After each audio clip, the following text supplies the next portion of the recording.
სამწუხაროდ ზელენსკის ხელისუფლება გამოირჩევა ქართველი ხალხის მიმართ უმადურობით. უკრაინაზე ახალი პოლიტიკური იერიშის დრო დადგა. შალვა პაპუაშვილი, რომელმაც 2022 წელს რუსეთის სისასტიკე ბუჩაში საკუთარი თვალით ნახა, ახლა ამტკიცებს, რომ ომში მყოფი ქვეყანა არეულობას საქართველოში გეგმავდა და საქართველოს მესამე პრეზიდენტი აქ ამ მიზნით გამოაგზავნეს. ფაქტები თვითონ ღაღადებენ სიმართლეს, ხომ?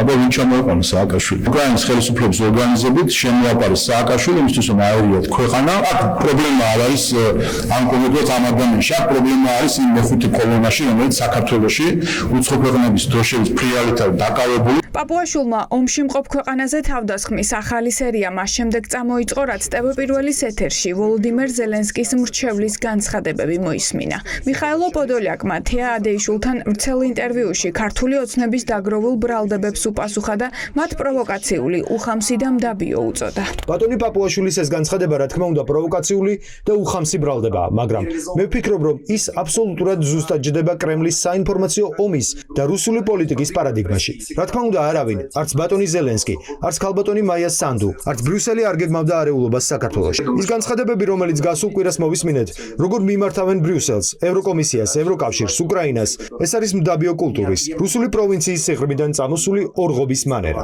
რუსეთ-უკრაინის მოლაპარაკებებში უკრაინის მთავარი წარმომადგენელი დარწმუნებულია, რომ ქართული ოცნება რუსეთიდან იმართება. ამითაა განპირობებული ისიც, რომ ივანიშვილის პარტიამ საქართველოს წლობით მოკავშირეები და მეგობრები ჩამოაშორა და მტრებად გამოაცხადა. მან ყავთ ადგილობრივი კოლაბორანტები, ადგილობრივი მარიონეტები, რომლებიც მზად არიან ემსახურონ რუსეთს სხვადასხვა მიზეზებით.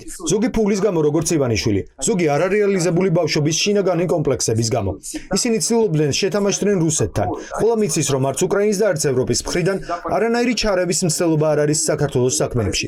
აი რუსეთის მხრიდან კი არათუ ჩარევის მცდელობა, არამედ ვხედავთ ტოტალურ კონტროლს საქართველოს საშინაო პოლიტიკაში. საქართველო-უკრაინის დიპლომატიური ურთიერთობები ახლა ყველაზე დაბალ ნიშნულზეა. თბილისს კიევში და კიევს თბილისში ელჩი არ ყავს და საელჩოები ფორმალურად მუშაობს, თუმცა უკრაინაში საქართველოს ყოფილ ელჩს მაინც ოპტიმისტური მოლოდინი აქვს. როგორც მე უკრაინის საელჩოს დიპლომატებიდან ვიცი, პრაქტიკულად არანაირი შეხვედრის შესაძლებლობებიც არც საგარეო საქმეთა სამინისტროს დიპლომატებთან არ აქვს პრაქტიკულად და ყოველი შეხვედრა არის დაკავშირებული ძალიან დიდ ძალისხმევასთან, მაგრამ რა თქმა უნდა დიპლომატიური ურთიერთობების გაწყვეტას მე არ ველოდებ. ხალხებს შორის ურთიერთობებს ვერანაირი გავლენას ვერ ახდენს. ვფიქრობ, რომ ძალიან უთანაგრძობს და ძალიან უყვარს უკრაინელი ხალხი ქართველებს, ისევე როგორც პირიქით უკრაინელები ძალიან აფასებენ ქართველებს.